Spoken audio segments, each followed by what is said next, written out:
From Washington, the McLaughlin Group, the American original. For over 2 decades, the sharpest minds, best sources, hardest talk.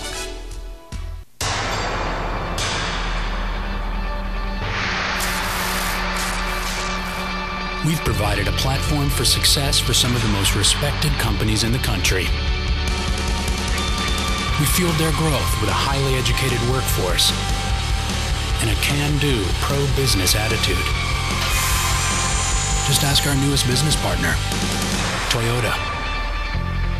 Visit Mississippi.org to see what we can do for you.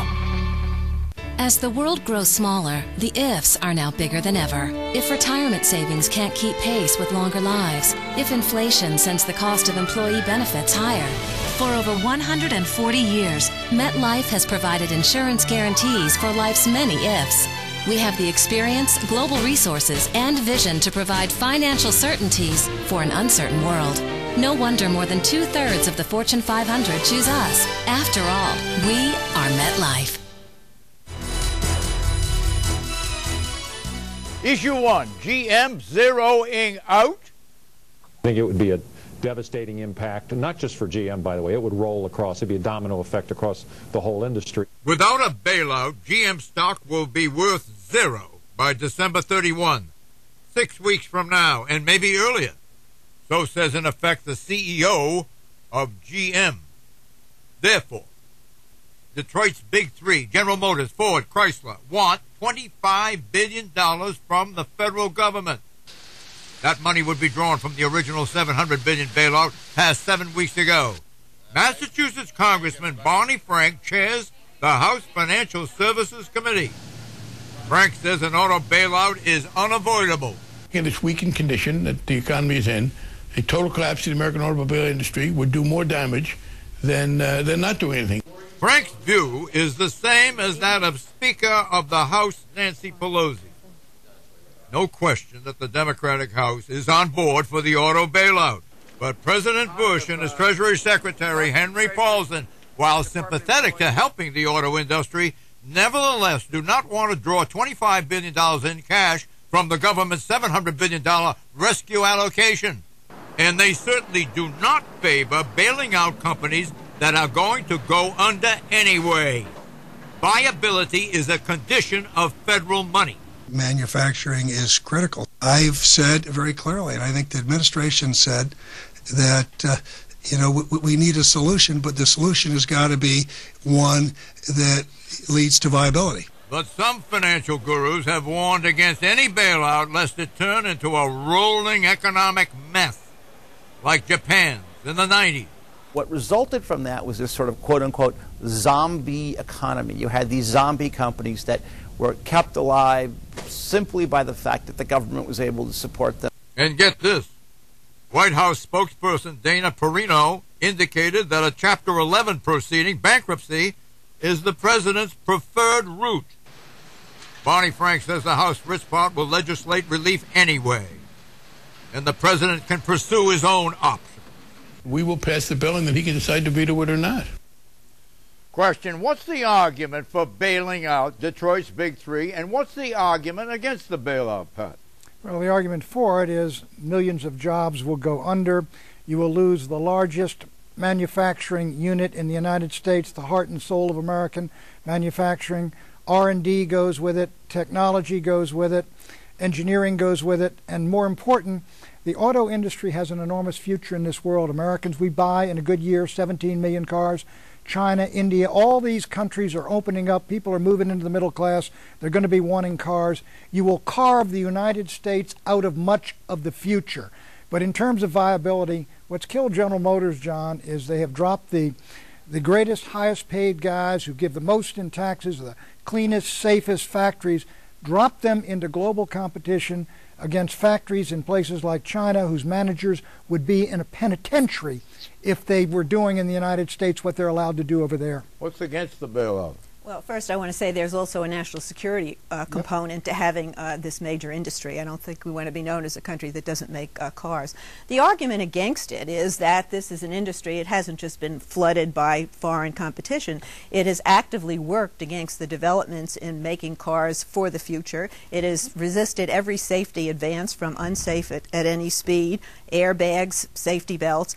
They've resisted everything. They've spent more money on lobbying to prevent any changes. They don't want to make cars that get more mileage out of every gallon of gasoline. So they need to be punished, but you don't want to take down 3 million jobs along with getting the satisfaction of seeing them get their due. So I think in crisis there is opportunity, and if you do bail them out, you make it a loan, and you exact all kinds of conditions back, and you get rid of the management that has gotten us to this point. Well, look, 200,000 workers and 3 million feeder jobs into that industry. No, I understand. But at some point, the bailout madness in this country has to stop. We have this long conga line of companies, American Express, the Detroit Big Three, this is only the beginning, that are lining up outside the Treasury Department wanting a piece of this pie. I understand the significance of the auto industry in this country, but look, what is dragging the car industry down, as Eleanor points out, they have not been willing to make cars that are competitive here in the United States and around the world. They're making cars that people don't want to buy. And at what point in a free market economy are there consequences for making a product that is failing? There is a case to be made that General Motors should go bankrupt so that it's allowed to restructure itself, consolidate, downsize, tear up the union contracts that are dragging these companies down. I mean, look, if you go to the American taxpayer and you say, I'm sorry that your 401k is down 30%, but we're asking you for more money now to restore and rescue the UAW, the United Auto Workers, massive pensions for these workers. The American taxpayers had it up to here. And at some point, we're going to put the brakes on and say, some of these big companies, the argument that they're too big to fail doesn't fly anymore, and they should be allowed to go bankrupt. Also, General Motors particularly has been persistent in failing to recognize the kind of cars it put out. This is not a new problem. It goes back to what, the early 90s or the late 80s? This has gone on for a long time. They do not have a business model that is viable today. So if there is going to be funding for them to help them out, given the fact that our economy is very weak, and to have this bankruptcy on top of it all might have much more serious consequences than just GM, whatever is done, and something probably will be done, it must be done conditionally. There must be a way of changing the fundamental facts of that business. They have too many car models. They can't support it in terms of engineering. They can't support it in terms of advertising and promotion. They've got to change the business model if there's going to be any chance that you won't have to pour money in forever. John, and that still has to be...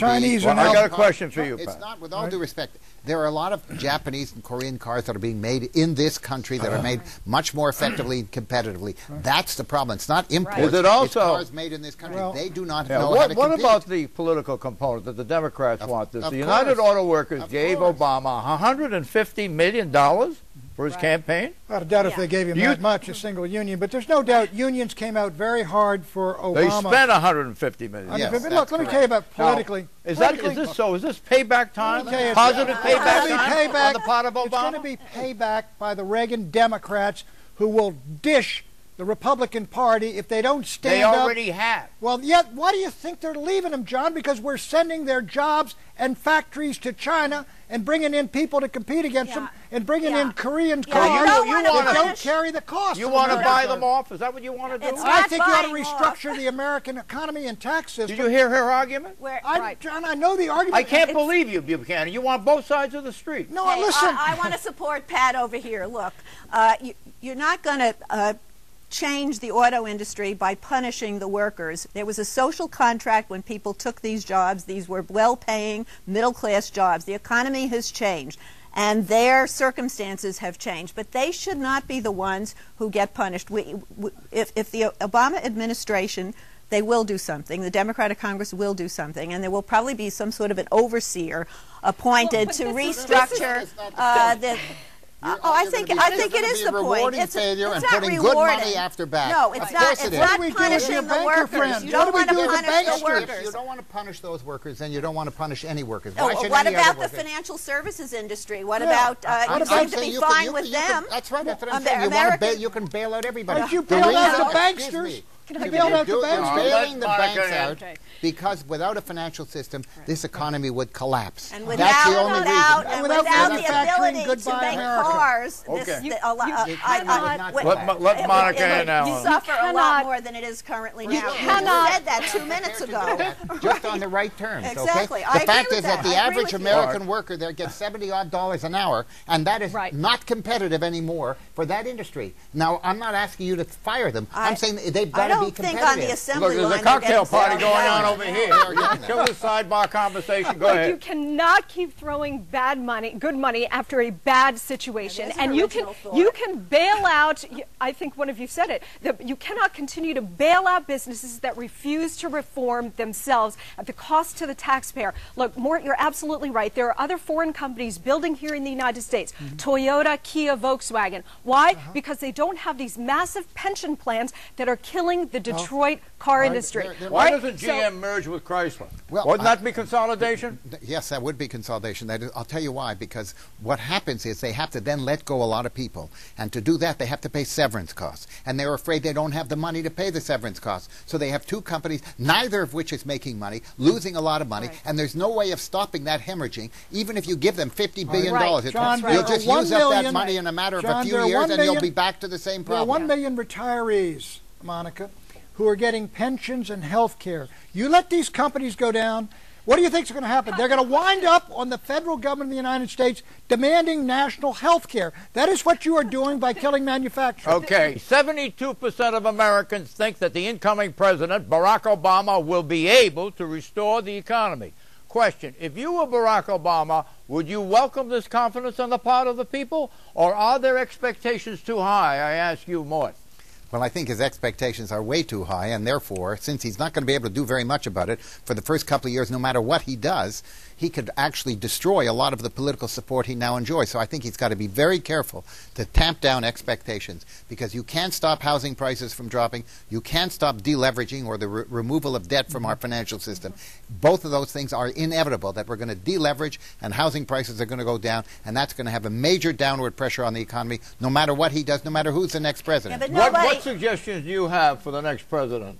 The first thing he's got to stop the foreclosures of homes, because when foreclosed homes are thrown on the market, it overshoots the market on the downside, could break all of the housing prices. The foreclosure price now sets a house price in almost every market where there are foreclosures. That is a disaster for the United States. This is the view of the FDIC chairwoman. Yes, Right. that's exactly right, and many other people. It's why Paulson's program of going to support the financial industry rather than the housing industry was the wrong strategy. Well, Paulson has modified his views. What do you think of that? It took a lot of time to get him to modify the views, and he was wrong, and I think it's right that he... To what but extent the has he damage- modified his views? Well, he hasn't really done much about the housing yet. He's just beginning to think John, about he's- using some of this money for the got housing Do you industry. think changing courses in midstream by Absolutely. Paulson is disturbing to people? Well, sure, it undermines the confidence in the Treasury Secretary, but he deserves to lose that confidence. We must do something about foreclosures. That was evident several months ago. We've lost several months, but every month that goes by is even more A damaging. final question. look, When is this going to end? You think this is not going to end until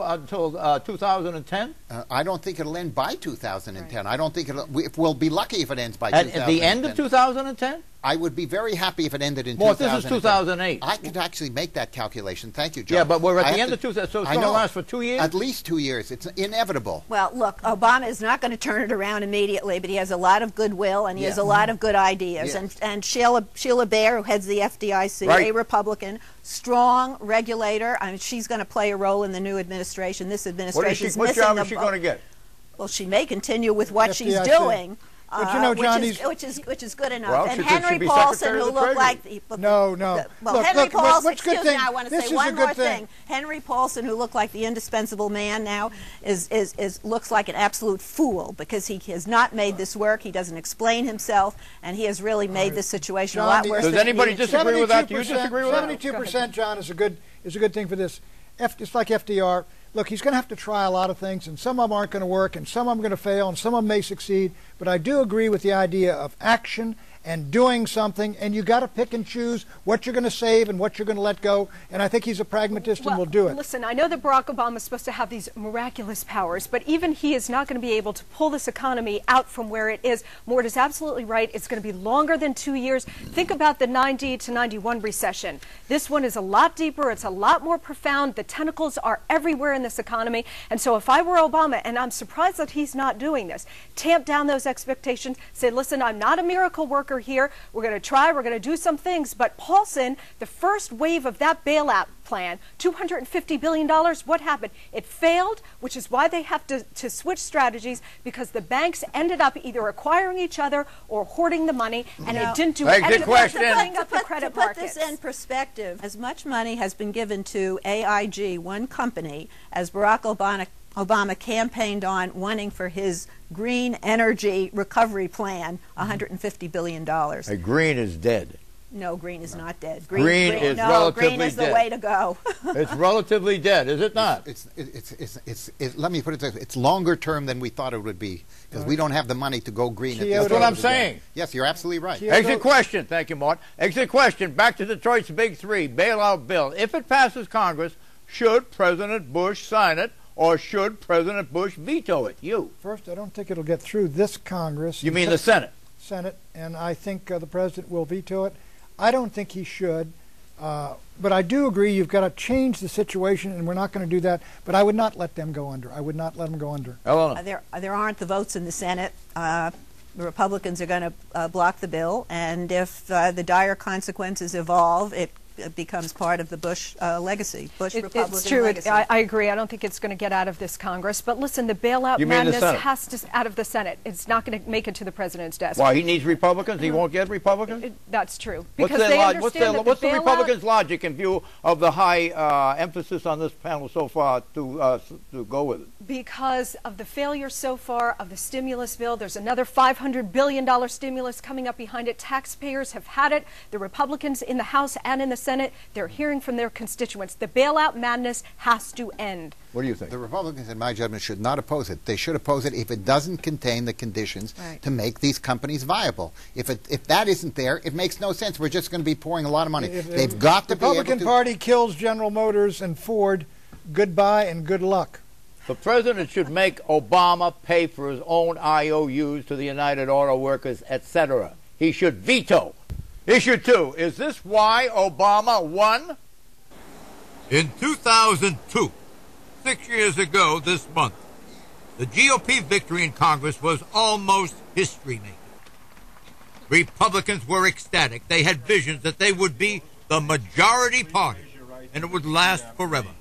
Karl Rove, the political strategist, was saluted once again as a genius. Republican President George Bush was viewed as the creator of a new Republican realignment. 2 years later, the Bush-Cheney 2004 re-election helped cement the realignment prospect. But 2006 arrived, and with it a Republican catastrophic upset. The Democrats swept both the House and the Senate. Then 2 years after that, namely this year, 3 weeks ago, Democrats bloated their 2006 numbers in both the Senate and the House, and in addition, seized the White House.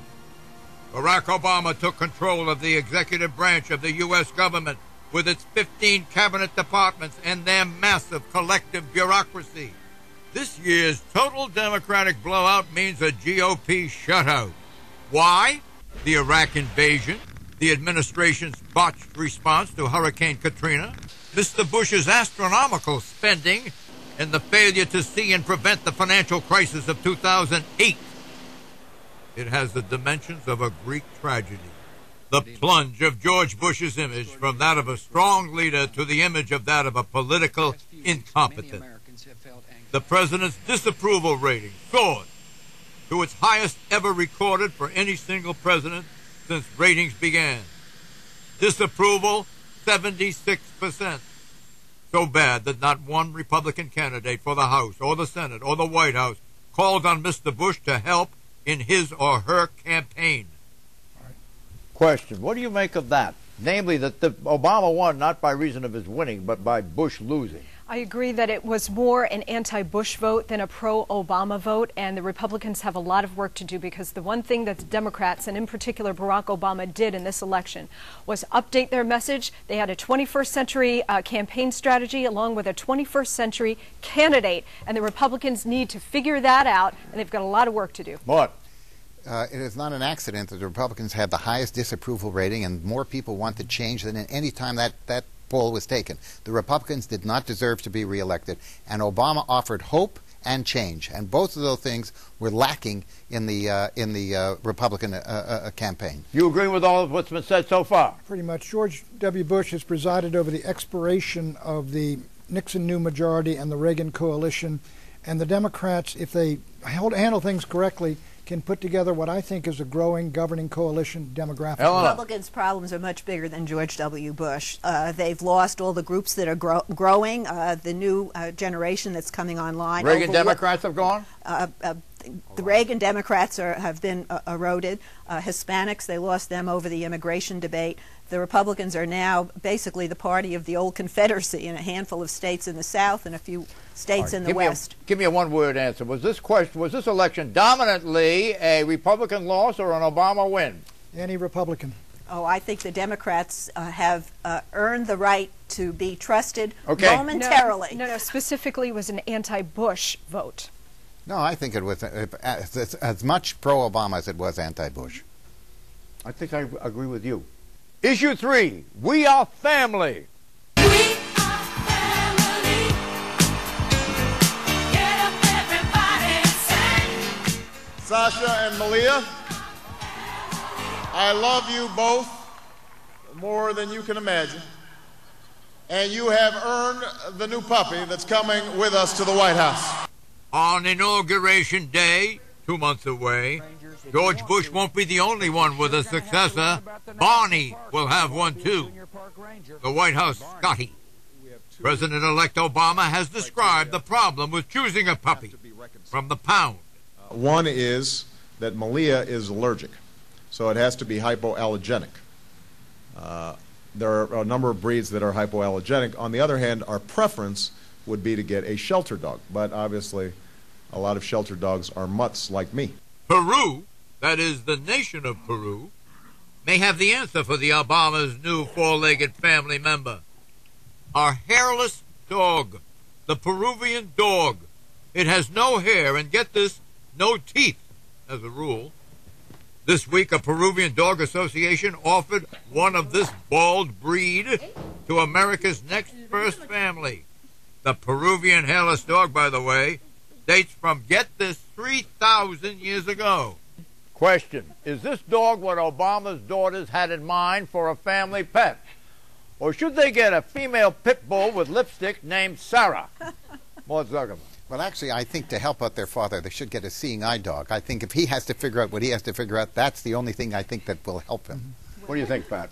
I think we need an American dog, John. None of these Peruvian dogs or German dogs. An American dog is what they need. Well, as an animal lover, I applaud what the president-elect said that he would like to adopt from the shelters. There are hundreds of thousands probably of animals who are unwanted. And he said rather tellingly that they're mutts like him. Mutts, I guess, are mixed breed, but in the shelters they're often abandoned. I think it gives you an insight into what's how... What's the economic component of this? Shall I tell you? Oh, sure. I just wanted to take this great opportunity to actually agree with Eleanor on something about the shelter animals. No, don't go over it's so important to make sure that they're adopted, and I think that they would show a great example if they went and got a shelter animal. Yes. Barbara Bush wrote a book on whom? On the dog. Millie. Millie. Millie. Was that a success? Yeah, when I moved up to my neighborhood, which was her neighborhood, she showed up at my door, the first visitor, with J. Fred Muggs, the late J. Fred Muggs, the dog who was replaced by Millie. Hey, Buchanan and I still miss checkers. Okay, we're going back to the Who said if you want a friend in Washington, get a dog? Harry Truman. I miss Caroline Kennedy's hamster. Teddy Roosevelt, what about his kids? And didn't he have dogs for them? He had ponies and everything there. Well, there's a great romance about White House pets. They go into the history books along with the people. Macaroni, which was Caroline's dog. Pony. That's right. That her father got for her. Do you think we should get a dog for the set? I think we Sit already right over here. have a few dogs for the set. We let that Couldn't get resist. through. That was such a softball. We do need a mascot for the show, though, John. We need a mascot. We do? Yeah. Will you work on that? I'm on it. I'm on it. Oliver. Oh, that's Oliver, my dog. Right. Oh, I got to get some pictures of Oliver. the only My dog production I've ever company is seen named that- after my dog. John, it's A basset hound. Finally, you remembered. Okay, family man Obama. President-elect Obama visited the White House this week and engaged one-on-one with the sitting president, who shared with the public this impression of the president-elect.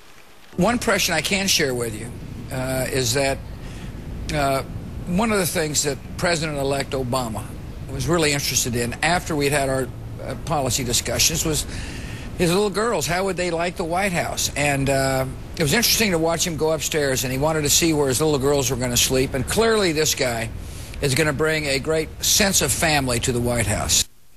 Question. Bush and Obama share a common bond. Men have 2 daughters. Is it likely they bonded on that level, Pat? No, I think Bush is a family man. He had 2 daughters, and this guy's got 2 daughters. And he was really appealed to by Barack Obama's concern where those kids are going to sleep. And while it's wonderful and all that to live in the White House, there's also a great personal cost. I mean, they give up their friends, they give up their freedom in many ways. And I think it's traumatic, and I think he's worried about how his girls are going to adjust. By the way, let me point out Along with himself. in defense of George Bush, we have not had a terrorist attack in this country in 7 years. You know, and Bush has been denied a lot of credit for a lot of good things he's done, and it's good to point that out, John. Bush really looked happy with Obama, didn't he? I think he looks happy to be going home. Right. Predictions, Pat. Republicans will lose 2 out of the 3 finally contested Senate races. They will win Georgia. Eleanor. The meeting between President-elect Obama and Senator McCain will signal the beginning of a real partnership. There's going to be much more goodwill there than you would have anticipated from Here the it comes. campaign. The government of Iceland is bankrupt. They're trying to sell their forward base, the Keflavik air base. Guess who's going to take it over? Russia? The Russians. Well. The bailout of Fannie Mae and Freddie Mac will cost way above what the government estimated. It'll run in the range of $500 billion at the very least. Wow.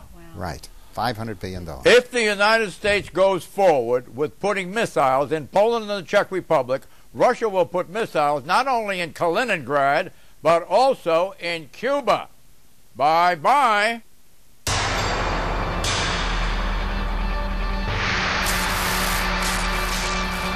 We've provided a platform for success for some of the most respected companies in the country. We fueled their growth with a highly educated workforce and a can-do, pro-business attitude. Just ask our newest business partner, Toyota. Visit Mississippi.org to see what we can do for you.